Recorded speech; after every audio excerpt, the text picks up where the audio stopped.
ঢাকা মহানগর গোয়েন্দা শাখার ডিপি হেফাজত থেকেই সব ধরনের কর্মসূচি প্রত্যাহারের ঘোষণা দিয়েছেন বৈষম্য বিরোধী ছাত্র আন্দোলনের ৬ সমন্বয়ক।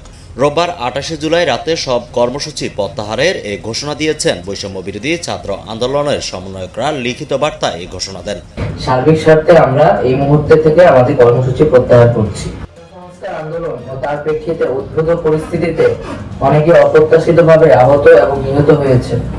তাছাড়া রাষ্ট্রীয় স্থাপনায় অগ্নিসংযোগ সহ নানা সহিংস ঘটনা ঘটেছে। আমরা এই সকল অনাকাঙ্ক্ষিত ঘটনা তীব্র নিন্দা জানাই এবং সুষ্ঠু তদন্ত সাপেক্ষে দ্রুত বিচারের দাবি জানাচ্ছি। আমাদের প্রধান দাবি ছিল কোটার যৌক্তিক সংস্কার, যা ইতিমধ্যে সরকার পূরণ করেছেন। এখন শিক্ষার সুষ্ঠু পরিবেশ নিশ্চিত করার লক্ষ্যে দ্রুত শিক্ষা প্রতিষ্ঠান খুলে দেওয়ার জন্য সরকারের প্রতি জোর আহ্বান জানাই।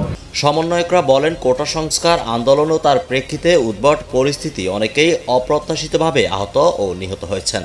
এছাড়া রাষ্ট্রীয় স্থাপনা অগ্নিসংযোগ সহ বিভিন্ন সহিংস ঘটনা ঘটেছে।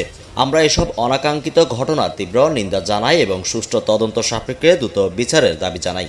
তারা আরও বলেন, আমাদের প্রধান দাবি ছিল কোটা যৌক্তিক সংস্কার, তা ইতোমধ্যেই সরকার পূরণ করেছে।